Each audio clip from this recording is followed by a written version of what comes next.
कहानी की शुरुआत होती है अमेरिका के एक जाने माने कॉलेज MIT में। इस वक्त हम प्रोफेसर जेरल्ड को अपनी मैथ्स की क्लास पढ़ाते हुए देखते हैं। लेक्चर खत्म होने के बाद उन्होंने अपने स्टूडेंट्स को बताया कि मैं क्लास के बाहर बोर्ड पर मैथ्स का एक बहुत मुश्किल सवाल लिखने वाला हूँ और अगर तुम में से किसी ने भी इसे सॉल्व कर दिया तो कॉलेज में तुम्हारा नाम सुनहरे अक्षरों से लिखा जाएगा। उन्होंने अपने स्टूडेंट्स को मोटिवेट भी किया ये कहकर कि पहले भी मेरे कुछ स्टूडेंट्स इस क्वेश्चन को सॉल्व कर चुके हैं और आज के दिन वो बिल्कुल टॉप पे हैं अपनी फील्ड में। ये सवाल बहुत मुश्किल है ये देखते हुए प्रोफेसर जेरल्ड ने उन्हें सेमेस्टर के आखिर तक का वक्त दिया ताकि वो आराम से समय लेकर इसे सॉल्व कर सकें। लेक्चर खत्म हुआ और फिर हमने विल हंटिंग नाम के एक आदमी को देखा जो वहाँ पर साफ सफाई का काम करता था। उसने वो मैथ्स प्रॉब्लम देखी जो प्रोफेसर ने लिखी थी। विल बाद में अपने घर गया और बाथरूम के शीशे पर इक्वेशन सॉल्व करने लगा। अगले दिन जब वो वहाँ बिल्कुल अकेला था उसने चौक उठाया और प्रॉब्लम का आंसर लिख दिया। ये बहुत बड़ी बात थी क्योंकि उसने इस सवाल का जवाब सिर्फ एक दिन में निकाल दिया था। काम के अलावा विल अपना सारा समय अपने दोस्तों के साथ मटर गश्ती करते हुए बिताता था।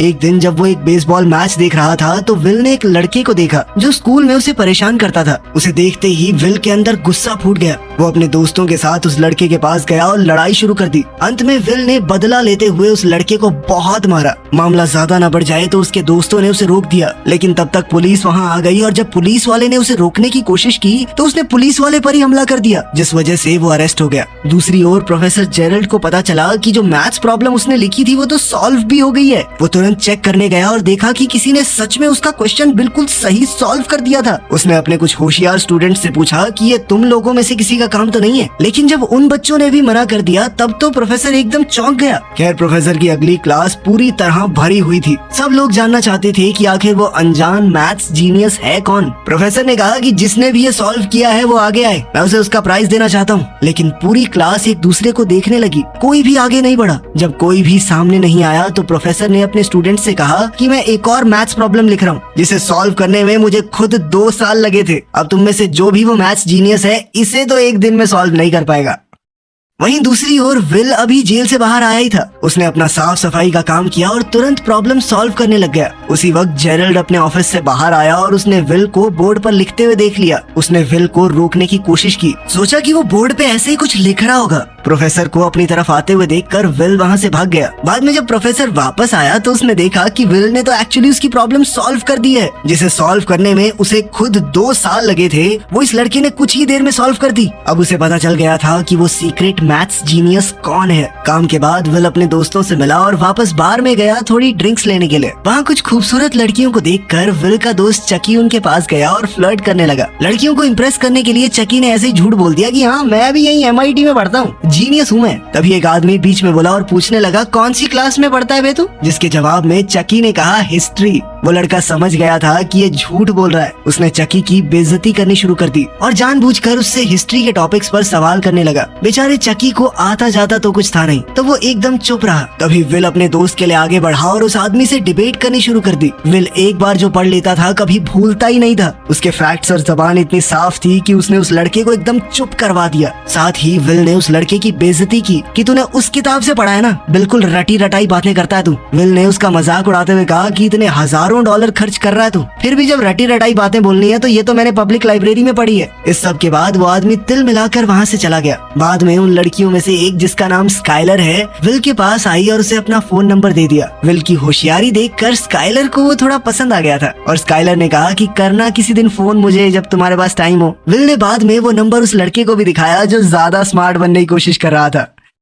इस बीच प्रोफेसर जेरल्ड उस सफाई करने वाले को ढूंढ रहे थे जिसने उनकी वो मुश्किल प्रॉब्लम इतनी आसानी से सॉल्व कर दी। थोड़ी पूछताछ के बाद उन्हें विल का कॉन्टैक्ट नंबर मिल गया जिसके बाद वो सीधा विल की कोर्ट हियरिंग में पहुंच गया। उसके ऊपर एक पुलिस ऑफिसर पर हमला करने का केस लगा था। विल ने अपने आप को कोर्ट में बचाने की बहुत कोशिश की लेकिन जज ने कहा कि तुम्हारे ऊपर पहले से चोरी और मारपीट के आरोप लगे हुए हैं। जज ने कहा कि अब मैं पुलिस से भी हाथापाई को नजरअंदाज नहीं कर सकता और आखिरकार जज ने उसे जेल में डाल दिया और अगर वो बेल लेना चाहता है तो $50,000 देने होंगे, यानी लगभग 44 लाख रुपए। इसी के साथ विल को जेल भेजा गया लेकिन वहाँ उसकी मुलाकात प्रोफेसर जेरल्ड से हुई जिसके पास उसके लिए एक डील थी। उसने विल से कहा कि मैंने जज से बात कर ली है और मैं तुम्हें छुड़वाने के लिए तैयार हूँ लेकिन तुम्हें मेरी 2 शर्तें माननी होंगी। पहली शर्त ये थी कि विल प्रोफेसर जेरल्ड के साथ मैथ्स की क्लास लगाएगा और दूसरी शर्त ये थी कि उसे काउंसलिंग लेनी पड़ेगी। विल इस बात पर हंसने लगा लेकिन वो जेल में भी नहीं रहना चाहता था। उसके पास कोई ऑप्शन था नहीं, इसीलिए उसने सारी शर्तें मान ली। जल्द ही उसने अपनी मैथ्स की क्लास प्रोफेसर जेरल्ड के साथ शुरू कर दी, जो विल के तेज दिमाग को देखकर एकदम हैरान रह गए। अब दूसरी शर्त के हिसाब से उसे एक थेरेपिस्ट से काउंसलिंग लेनी होगी, लेकिन चाहे वो कितने भी थेरेपिस्ट के पास क्यों न चला जाए, विल खुद को उनके सामने खोलता नहीं था। ऊपर से उनका मजाक अलग से उड़ाने लगता।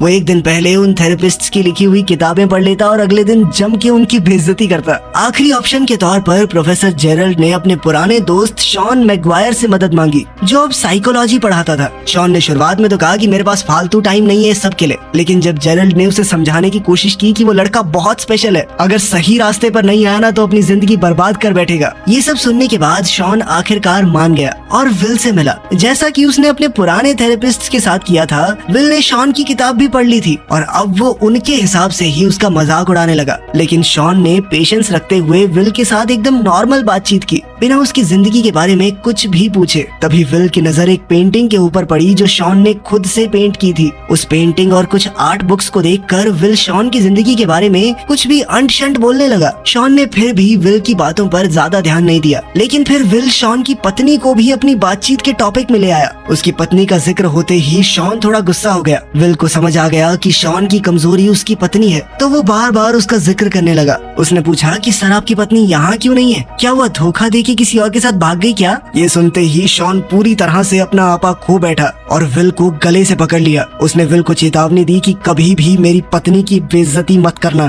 तभी विल ने शॉन से कहा कि सर टाइम खत्म हो गया है। शॉन ने उसे छोड़ दिया और विल बाहर चला गया, ये सोचकर कि उसने फिर से एक थेरेपिस्ट को तोड़ दिया है। शॉन का मूड देखकर प्रोफेसर जेरल्ड को लगा कि वो और सेशंस करने के लिए नहीं मानेगा, लेकिन शॉन ने तो कहा कि हाँ मैं करूंगा इसकी काउंसलिंग, अगले हफ्ते से लगातार लेके आओ इसको मेरे पास। काउंसलिंग के बाद विल स्काइलर के साथ डेट पर गया। डेट पर विल को पता चला कि स्काइलर एक बहुत ही अमीर परिवार से है और इस वक्त हार्वर्ड में पढ़ रही है। उन दोनों ने ही एक दूसरे के साथ बहुत अच्छे से समय बिताया। अपनी खूबसूरत पहली डेट के आखिर में उन्होंने एक दूसरे को चूम लिया। विल जब अगले हफ्ते शॉन से मिलने आया तो शॉन ने कहा कि चलो बाहर चल के बातचीत करते हैं। शॉन विल को एक पार्क में ले गया और उससे बात करने लगा। उसने विल से कहा कि तुमने जो कुछ भी बोला मैंने उस बारे में बहुत सोचा। आखिर में मुझे यही समझ में आया कि तुम दिमाग से एक छोटे बच्चे हो जो ये जानता ही नहीं है कि वो क्या बोल रहा है। बदतमीज हो थोड़े से। शॉन ने विल से कहा कि मैं समझता हूँ तुम बोलना नहीं चाहते, शायद कोई डर है तुम्हारे अंदर, लेकिन बेटा एक बात याद रखना, कभी तो तुम्हें बोलना ही पड़ेगा वरना जिंदगी की सारी अच्छी चीजें खो बैठोगे। अगले दिन विल अपने दोस्त चकी के साथ एक कंस्ट्रक्शन साइट पर मजदूरी करने गया। उसने स्काइलर को फोन किया लेकिन वो बात करने से डर रहा था। शॉन के साथ अपने तीसरे थेरेपी सेशन में विल ने एक शब्द भी नहीं कहा और शॉन ने भी नहीं। दोनों पूरा 1 घंटा चुप रहे। चौथा सेशन भी इसी तरह से शुरू हुआ जहाँ किसी ने कुछ नहीं बोला, लेकिन फिर बोर होकर विल ने शॉन को एक जोक सुनाया। इसे एक हिंट मानकर कि विल शायद अब बातचीत करना चाहता है। शॉन ने उससे पूछा कि क्या तुम्हारी कोई गर्लफ्रेंड है? इसके जवाब में विल ने उसे स्काइलर के बारे में बताया कि कैसे उनकी पहली डेट बहुत ही बढ़िया गई, लेकिन अब मुझसे बात नहीं हो पा रही। शॉन ने पूछा कि ऐसा क्यों? तो विल ने जवाब दिया कि मुझे लगता है स्काइलर मेरे लिए बहुत ज्यादा अच्छी है और अगर मैं उससे मिलता रहा तो सब कुछ खराब हो जाएगा। कभी ना कभी तो वो समझ ही जाएगी कि मैं उसके लायक नहीं हूँ। शॉन ने उसे समझाया कि कोई भी किसी से बेहतर नहीं होता, हर किसी में कुछ चीजें अच्छी कुछ खराब होती हैं, लेकिन जरूरी बात बस ये है कि वो इंसान आपके लिए सही है या नहीं। इस बारे में और समझाते हुए शॉन ने अपनी पत्नी के बारे में बताया। उसने कहा कि वो बहुत अच्छी इंसान थी, बहुत प्यार करता था मैं उससे, लेकिन नींद में कभी कभी पात देती थी। उसकी इस बात से पूरे कमरे का माहौल बदल गया। विल और शॉन दोनों ने खुलकर हंसना शुरू कर दिया। इसी पल वो दोनों एक दूसरे के थोड़े करीब आ गए और विल को अब शॉन के आसपास थोड़ा कंफर्टेबल महसूस होने लगा। सेशन खत्म हुआ और शॉन ने सलाह दी कि जाकर बात करो उस लड़की से। विल शॉन की बातों में इतना खो गया कि उसे याद दिलाना पड़ा कि आज का सेशन खत्म हो गया है, चलो जाओ यहाँ से।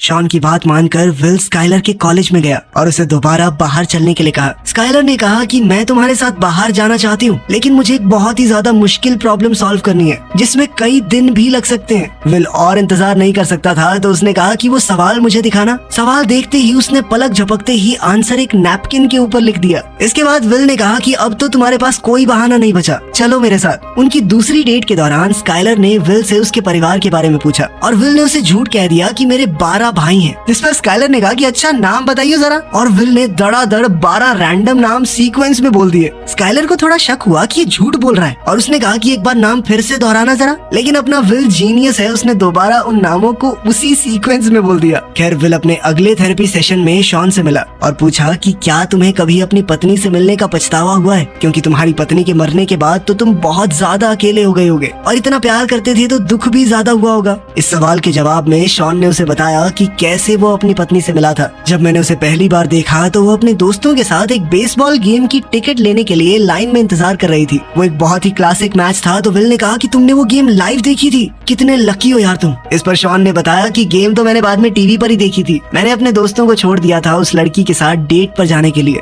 वही लड़की जो बाद में उसकी पत्नी बनेगी। विल को बिल्कुल भी यकीन नहीं हो रहा था कि शॉन ने इतनी जबरदस्त गेम एक लड़की के साथ थोड़ा सा टाइम बिताने के लिए छोड़ दी। इस पर शॉन ने कहा कि मुझे कभी कोई पछतावा नहीं हुआ उससे मिलने का, चाहे वो मेरी जिंदगी में सिर्फ कुछ सालों के लिए ही थी, लेकिन वो साल सबसे खूबसूरत थे। खैर बाद में स्काइलर ने विल से कहा कि तुम मुझे अपने दोस्तों और परिवार वालों से क्यों नहीं मिलवाते। विल ने अभी भी उससे अपनी जिंदगी के बारे में झूठ बोल रखा था, लेकिन वो उसे अपने दोस्तों से मिलवाने के लिए तैयार हो गया। स्काइलर, विल और उसके दोस्त एक बार में मिले और स्काइलर को उसके दोस्त काफी पसंद आए। उन सभी ने एक दूसरे के साथ बहुत अच्छे से समय बिताया। तभी प्रोफेसर जेरल्ड शॉन से विल की प्रोग्रेस के बारे में पूछने आया। शॉन ने कहा कि विल धीरे धीरे खुलना शुरू हो गया है, लेकिन अभी थोड़ा और वक्त लगेगा उसे पूरा कंफर्टेबल करने में। प्रोफेसर जेरल्ड ने बताया कि मैं विल के लिए एकदम टॉप की नौकरी ढूंढ रहा हूँ। इंटरव्यू तो वो बहुत प्यार से क्रैक कर लेगा, बस उसकी ये दिमागी प्रॉब्लम ठीक हो जाए, फिर उसे मैथ्स की फील्ड में अपना नाम बनाने से कोई नहीं रोक पाएगा। शॉन ने कहा कि तुम उसके बाप हो क्या जो उसके लिए जिंदगी के फैसले ले रहे हो? जो भी वो लड़का करना चाहता है उसे करने दो, वो जीनियस है, इसका मतलब ये थोड़ी कि बस यही करना पड़ेगा, जबरदस्ती है। लेकिन प्रोफेसर जेरल्ड ने कहा कि वो कुछ और नहीं कर सकता, मैं विल का टैलेंट वेस्ट नहीं होने दूंगा। लेकिन विल को इस तरह की नौकरी में कोई दिलचस्पी नहीं थी, इसीलिए उसने अपने दोस्त चकी को इंटरव्यू में अपनी जगह भेज दिया।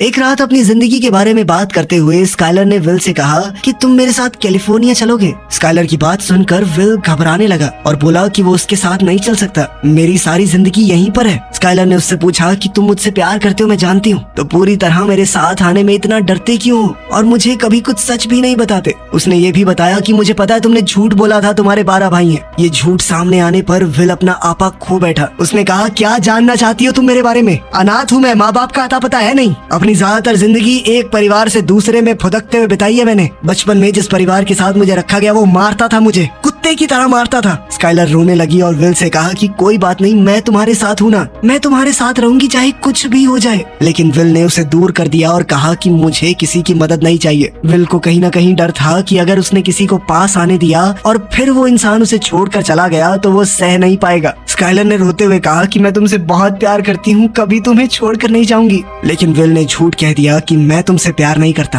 और वहाँ से चला गया, स्काइलर को अपने कमरे में अकेला रोते हुए छोड़कर। प्रोफेसर जेरल्ड के बहुत कहने पर विल ने आखिरकार नौकरी के लिए हाँ कह दिया। विल इंटरव्यू देने गया तो, लेकिन नौकरी लेने की कोशिश नहीं की। थेरेपी सेशन में शॉन ने उससे पूछा कि वो अपनी जिंदगी में सबसे ज्यादा किस पर भरोसा करता है। विल ने जवाब दिया मेरे दोस्त चकी के ऊपर। शॉन ने कहा हाँ मैं मानता हूँ, तुम्हारा भाई जैसा दोस्त है, जान भी दे देगा तुम्हारे लिए, लेकिन दोस्तों के साथ जिंदगी तो नहीं बिताई जा सकती ना। फिर शॉन ने उससे पूछा तो अपनी रोजी रोटी कैसे कमाओगे? इस पर विल ने कहा कि दिहाड़ी पीटूंगा, कंस्ट्रक्शन का काम बहुत अच्छे से आता है मुझे, सारी जिंदगी कर लूंगा, कमा लूंगा, खा लूंगा। इस पर शॉन ने विल से कहा कि तुमने सारी उम्र मजदूरी की है तो वो तुम्हारा कंफर्ट जोन बन चुका है, उससे बाहर निकलने से डर रहे हो तुम, और यही डर तुम्हें एक बेहतरीन जिंदगी जीने से रोकेगा। शॉन ने उसे ये नहीं कहा कि जेरल्ड जो तुम्हें नौकरी लेने को कह रहा है वो कर लो, बल्कि उसने विल से पूछा कि तुम अपनी जिंदगी में क्या करना चाहते हो। इस पर विल ने मजाक में कहा कि मैं तो भेड़ बकरियां चराना चाहता हूँ। ये जानकर कि विल सीरियस नहीं है, शॉन ने उसे अपने ऑफिस से निकलने को कहा। उसने कहा कि मैं अपना वक्त बर्बाद नहीं करना चाहता, तुम्हारे पास फालतू टाइम होगा, मेरे पास नहीं है, अगर ईमानदारी से जवाब नहीं देना तो जाओ।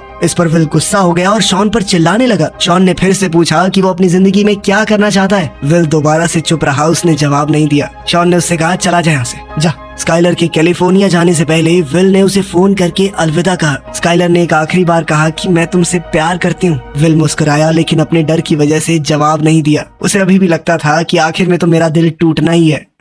अगले दिन चकी से बात करते हुए विल ने कहा कि मैं कोई नौकरी वोकरी नहीं लेने वाला, और अब तो स्काइलर भी चली गई, दोनों भाई यहीं पे कंस्ट्रक्शन का काम करेंगे, अड़ोस पड़ोस में रहेंगे आराम से। ये सुनकर चकी ने अपने दिल की बात कही। उसने विल से कहा कि देख 10 साल बाद मैं तो यहीं मिलूंगा, लेकिन अगर तू 10 साल बाद यहाँ मिला ना तो मुझे बहुत दुख होगा। चकी ने कहा कि मेरा एक ही सपना है, सुबह जब मैं तुझे लेने तेरे घर जाता हूँ ना, मेरे दिल से हर रोज आवाज आती है कि काश आज ये साला यहाँ ना मिले, कुछ अच्छा कर रहा हो जिंदगी के साथ। दूसरी ओर प्रोफेसर जेरल्ड शॉन से लड़ रहा था कि आखिर वो विल को काम लेने के लिए मना क्यों नहीं पा रहा। शॉन ने कहा कि हमें विल को मजबूर नहीं करना कि अपनी जिंदगी के इतने बड़े बड़े फैसले ले, अभी उसे खुद ही नहीं पता वो क्या करना चाहता है। उसने समझाया कि विल को छोड़ दिए जाने का डर है, इसीलिए वो लोगों को अपने पास नहीं आने देता। जेरल्ड उसकी बात से सहमत नहीं था। उसने शॉन से सीधा कहा कि विल को अपनी जिंदगी बर्बाद करने मत दे, क्या अपनी तरह फेलियर बनाना चाहता है क्या उसे। इस पर शॉन ने जवाब दिया कि मैं कोई फेलियर नहीं हूँ, मैंने चुनी है ये जिंदगी, मुझे अच्छा लगता है इतने में खुश हूँ मैं। तभी विल अंदर आया और उनकी बातचीत सुन ली। प्रोफेसर जेरल्ड कमरे से बाहर चला गया ताकि थेरेपी शुरू हो सके। शॉन के पास आज एक फाइल थी जिसमें विल के शरीर की तस्वीरें थी, जिसमें उसके फॉस्टर फादर की मार के निशान थे। विल ने पूछा कि क्या कभी तुमने किसी बच्चे को इस तरह बेरहमी से पिटा हुआ देखा है। इस पर शॉन ने बताया कि मेरे पिता शराबी थे, बचपन से शराब पीकर मुझे और मेरी माँ को मारते थे। शॉन की कहानी सुन के विल को अपने बचपन की याद आ गई। शॉन ने विल के सामने आकर कहा कि जो कुछ भी तुम्हारे साथ हुआ बेटा वो तुम्हारी गलती नहीं थी। विल ने हामी भरते हुए सर हिलाया, पर शॉन बार बार कहता रहा कि ये तुम्हारी गलती नहीं थी बेटा, नहीं थी। आखिर में विल ने कहा मुझे पता है, पर शॉन फिर भी बार बार बोलता रहा तुम्हारी गलती नहीं थी, मान लो इस बात को। ये सुनकर विल की आंखों में आंसू आ गए। उसने शॉन को धक्का दिया। शॉन ने फिर से कहा कि जो कुछ भी हुआ तुम्हारी गलती नहीं थी, और अब आखिर में विल टूट गया। उसने शॉन को गले लगा लिया और जोर जोर से रोने लगा। अब वो अपना बीता हुआ दर्द छोड़कर आगे बढ़ने के लिए तैयार था। उसने शॉन से कहा कि वो उन्हीं नौकरियों में से एक लेगा जो प्रोफेसर जेरल्ड ने उसके लिए तैयार की हैं। इसके साथ उसका आखिरी थेरेपी सेशन खत्म हुआ। विल ने शॉन से पूछा कि अगर बाद में कभी बातचीत करने का मन करे तो आ सकता हूँ, जिस पर शॉन ने कहा कि तुम्हारे लिए हमेशा दरवाजे खुले हैं। जिसके बाद विल ने शॉन को गले लगाकर अलविदा कहा। उसके 21वें जन्मदिन पर उसके दोस्तों ने मिलकर उसे एक गाड़ी दी थी। गाड़ी नई तो नहीं थी, पर विल बहुत खुश था इस गिफ्ट से, क्योंकि ये उसके सबसे अच्छे दोस्तों की तरफ से था। उधर प्रोफेसर जेरल्ड शॉन के पास गया और उसे फेलियर बुलाने के लिए माफी मांगी। वो दोनों बिछड़े दोस्त फिर से मिल गए और शॉन ने बताया कि वो वर्ल्ड टूर पर जा रहा है। इतने भी कम पैसे नहीं कमाता मैं, समझा। जब शॉन अपना सामान पैक कर रहा था, विल उसके घर के बाहर कार लेकर आया और उसे ट्रिप के लिए रेडी होते हुए देखा। विल घर के दरवाजे तक गया और शॉन के मेल बॉक्स में एक लेटर छोड़ दिया और फिर वहाँ से चला गया। इसी बीच चकी विल को काम पर ले जाने के लिए उसके घर गया। उसने दरवाजे पर नॉक किया लेकिन कोई जवाब नहीं आया। उसने खिड़की से झांक कर देखा कि विल घर पर नहीं है। चकी मुस्कुराया और समझ गया कि विल को अपनी जिंदगी में क्या करना है उसने फैसला कर लिया है। शॉन को भी विल का छोड़ा हुआ लेटर मिल गया। लेटर में विल ने लिखा था कि वो नौकरी नहीं ले रहा, वो कैलिफोर्निया जा रहा है स्काइलर से मिलने। ये पढ़कर शॉन मुस्कुरा दिया और अंदर चला गया। चलो लड़की मिल गई, अब अपना जीनियस कुछ ना कुछ तो अच्छा कर ही लेगा।